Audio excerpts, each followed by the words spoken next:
അപ്പോൾ നമ്മൾ മെഡിസിനൊക്കെ കഴിച്ചാലും നമ്മൾ പ്രത്യേകമായിട്ട് പറയുന്നത് ലൈഫ് സ്റ്റൈൽ മോഡിഫിക്കേഷനാണ്. അതായത് നമ്മളുടെ ദിനചര്യയിൽ അല്ലെങ്കിൽ നമ്മുടെ ആഹാര രീതിയിൽ വരുന്ന പ്രശ്നം കൊണ്ട് തന്നെയാണ് ഈ ഒരു അർശസ് ഉണ്ടാവുന്നത്. അപ്പോൾ അത് മോഡിഫൈ ചെയ്യാതെ അല്ലെങ്കിൽ അതിന് മാറ്റം വരുത്താതെ ഇരുന്ന് നമ്മൾ എത്ര മരുന്ന് കഴിച്ചാലും കുറയുമെങ്കിലും ഇത് വീണ്ടും വരാൻ സാധ്യതയുണ്ട്. അതുകൊണ്ട് തന്നെ ആയുർവേദത്തിൽ നമ്മൾ മരുന്നിനോടൊപ്പം തന്നെ പഥ്യവും പറയും. പഥ്യത്തിൽ പ്രത്യേകിച്ച് എന്ന് വെച്ചാൽ ചിക്കൻ, അതായത് കോഴിമുട്ട, കോഴിയിറച്ചി അവോയ്ഡ് ചെയ്യാൻ പറയും. അതുപോലെ തന്നെ എരിവുള്ള ആഹാരങ്ങളും പുളി അങ്ങനത്തെ ഭക്ഷണങ്ങളൊക്കെ അവോയ്ഡ് ചെയ്യാൻ പറയും. ബേക്കറി ഐറ്റംസ്, പിന്നെ വറുത്തതും പൊരിച്ചതുമായിട്ടുള്ള ആഹാരങ്ങൾ കഴിക്കാതിരിക്കാൻ പറയും. അപ്പോൾ പഥ്യങ്ങൾ നന്നായിട്ട് പറയും.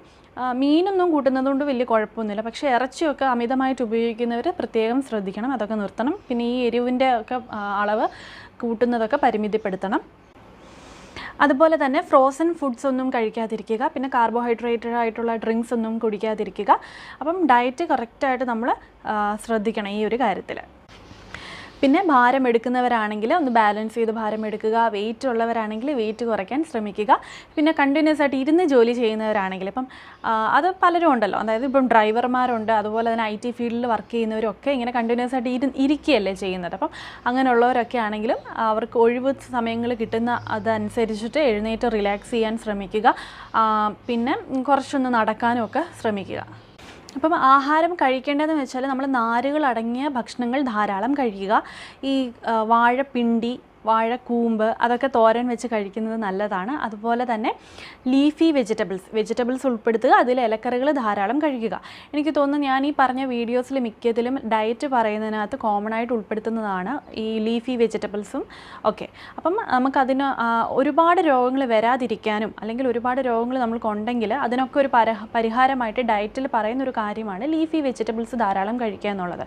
അതുകൊണ്ട് തന്നെ നിങ്ങൾക്ക് ഈ ഒരു പ്രശ്നമുണ്ടെങ്കിൽ നമ്മൾ നാരുകൾ അടങ്ങിയ ഭക്ഷണങ്ങളും ഇതുപോലത്തെ ലീഫി വെജിറ്റബിൾസും ഒക്കെ ധാരാളം കഴിക്കുക. അതുപോലെ തന്നെ ഫ്രൂട്ട്സ് ധാരാളം കഴിക്കുക.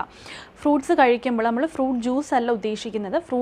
ഫ്രൂട്ട്സ് ഫ്രൂട്ടായിട്ട് തന്നെ കഴിക്കുക, ജ്യൂസ് അടിക്കാതെ ഫ്രൂട്ടായിട്ട് തന്നെ കഴിക്കുക. കാരണം ജ്യൂസ് അടിച്ചാൽ നമുക്ക് അതിന് ഫൈബർ കണ്ടൻറ്റ് ഒക്കെ അങ്ങ് മാറിപ്പോകും.